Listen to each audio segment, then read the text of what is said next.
dark out. We saw what human beings are capable of doing to each other, right? I'm gonna get the proof, I'm gonna go back, and I'm gonna blow the lid off this place.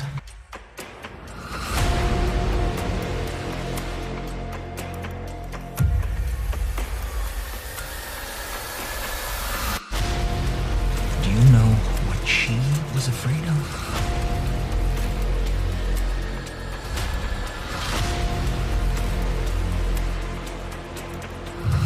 Makes you feel inhuman after a while.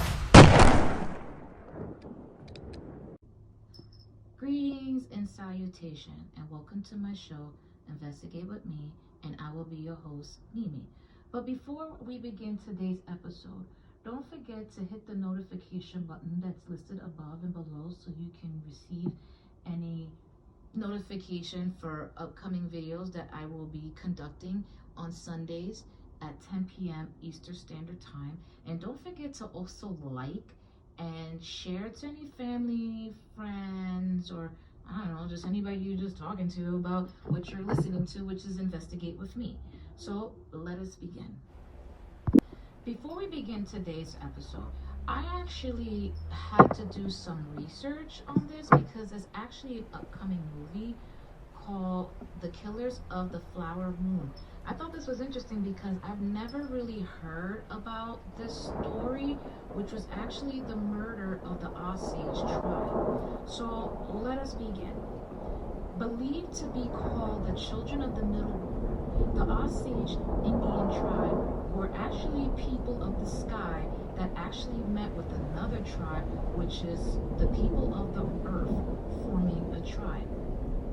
In 1808, with little choice with their land in Missouri, Arkansas, Kansas, most of the land in Oklahoma were owned by white settlers.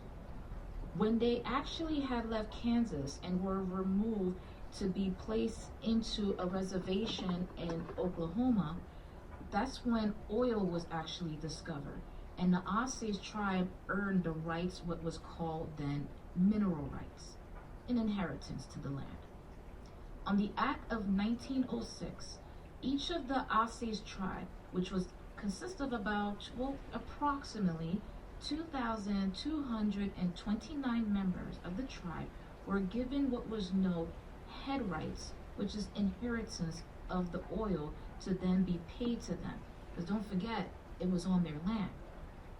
So it was known in history that the Osage tribe was actually the richest tribe in America. The government later then stepped in, believing that the Osage tribe were completely unaware, so they quote, completely unaware, they quote, to control their riches.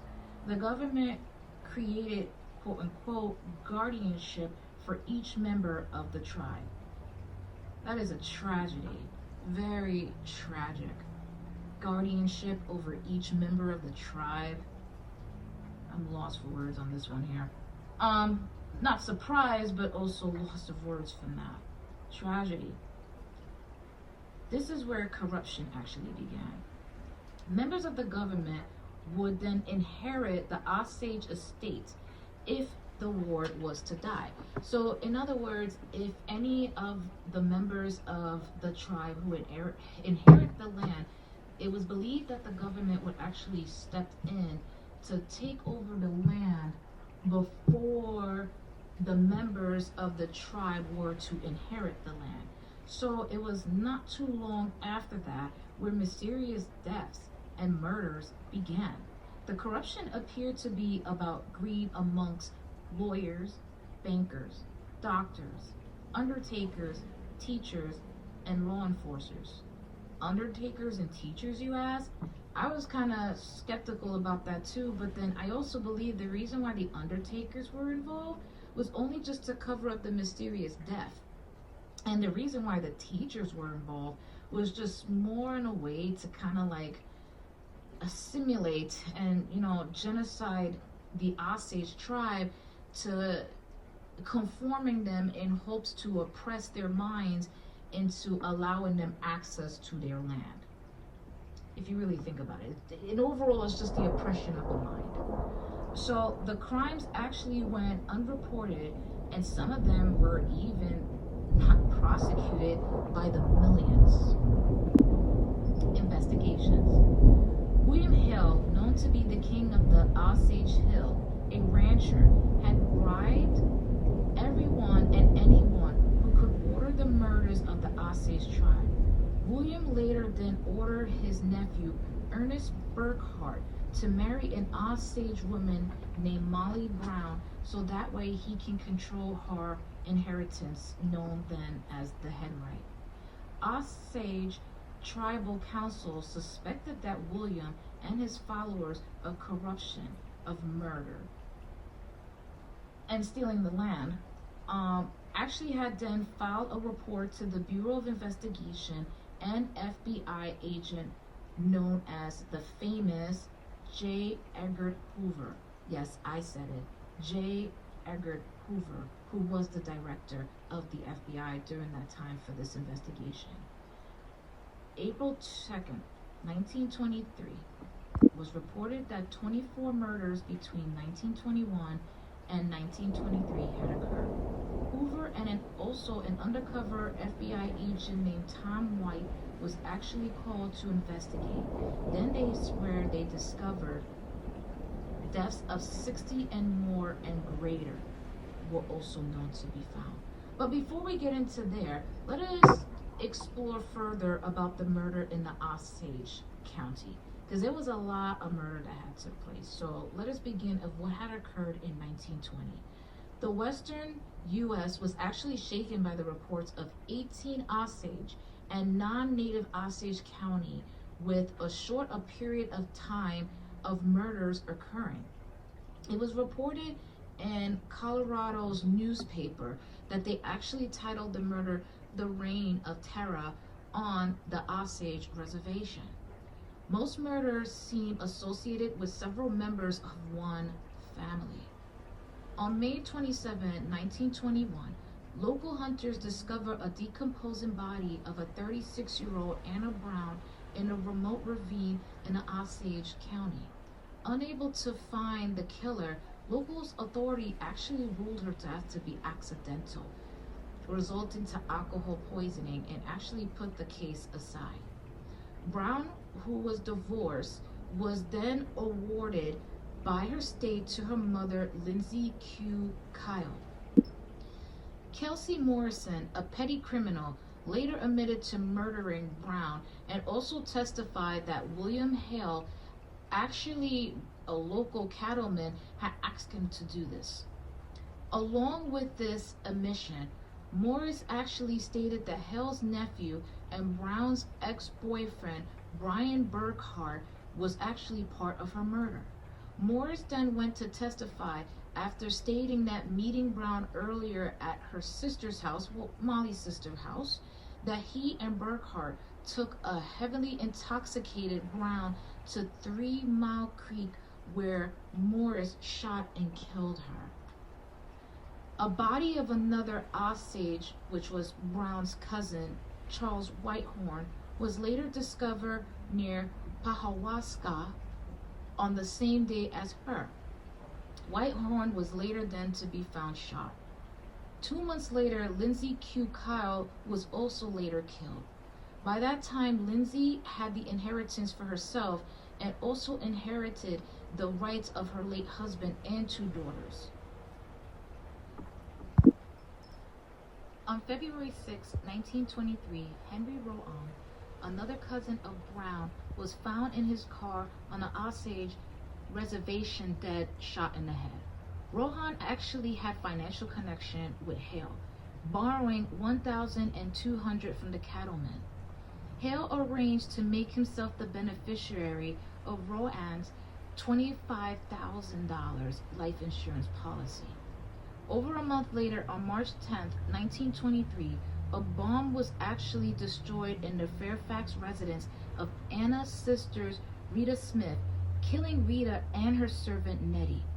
Rita's husband, Bill Smith, sustained massive injuries from the blast, but then later to be found to die 4 days later. Shortly before his death, Bill gave a statement implicating his suspicions of murder, and was actually appointed to his wife's estate. Later investigation revealed that a bomb containing 5 U.S. gallons of nitroglycerine was set to be found. June 28, 1923, Hale and Burkhart put George Bighart on a train to Oklahoma City to be taken to the nearest hospital. Doctors suspected that he probably ingested poisoned whiskey. Bighart then called an attorney named William Vagon. Hart later called William Vagon of Pawhuska, asking him to come to the hospital as soon as possible for an urgent meeting.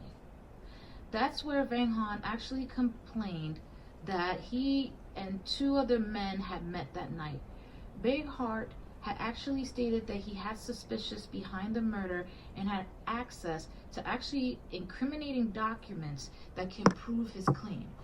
Vagon actually boarded the train that night to return to Pawhuska, but then to turn up missing the next morning when the Pullman porter went to awaken him. That's where he was not found on the train. Vagon's body was later found with his skull crushed beside the railroad tracks, about 5 miles south of Pawhuska. Bighart died later in the hospital that same morning. 13 other deaths among Osage men and women, even guardians appointed by the court, were also reported in 1921 to 1923. 1925, at least 60 wealthy Osage had died, and their land has actually been inherited to the guardians, who were local white lawyers and businessmen. The Bureau of Investigation, and as well as the FBI, were actually contracted to finding out who the killers were for the Osage tribe to access to their wealth. In 1925, the Osage tribe elders actually had sought out a local officer named James Monroe, who sought out assistance from the Bureau of Investigation and also state officials to actually solve the rising number of murder. James actually presented the evidence of the murder and the conspiracy and actually requested an investigation, which that's where I mentioned before, Tom White had led the investigation. But then that's when it was later found, when he was in investigation, he wanted to make his face a public known face for the investigation while hiring other agents to work undercover. Due to a few mishaps between the state and federal court, Hale and Ernest were found guilty and sentenced to life. Ernest was actually paroled in 1937 to later be back in prison after armed robbery. Hale served 20 years when paroled in 1947. He then left Oklahoma to never return. He did reside in Arizona, where he died in a nursing home in 1962. In the year 2000, the Osage tribe later sued the government for the misuse of trust funds for their people. In 2011, the government settled the claim for $380 million. The Osage actually built 7 casinos to build homes, school, hospital, and also invest in their future. If you or anyone wants to support the Osage tribe, you can feel free to actually visit their museum that can be found and listed below in my comment section of the number and any contact information to find ways that you can support and look up, further history about the Osage tribe. Or you can visit Arkansas, which is actually going to be listed below, to then view the monuments actually located on the Highway of 18 Interstate 44, Fort Smith, Arkansas, which will be listed in the link below. to see the museum as well as the monument. And be sure to check out the movie when Leonardo DiCaprio, love that actor, comes out, playing in the movie Killers of the Flower Moon. I would like to thank you for tuning in and taking your time for listening to me talk about this interesting story. So tell me, if you can list any comments below, what did you think of this story? Any suggestions, topics of stories you also want to investigate with me? So don't forget, every Sunday at 10 p.m. Eastern Standard Time, I will be posting different stories with Investigate with Me, and I will be your host, Mimi. Have a good day, and don't forget, be safe.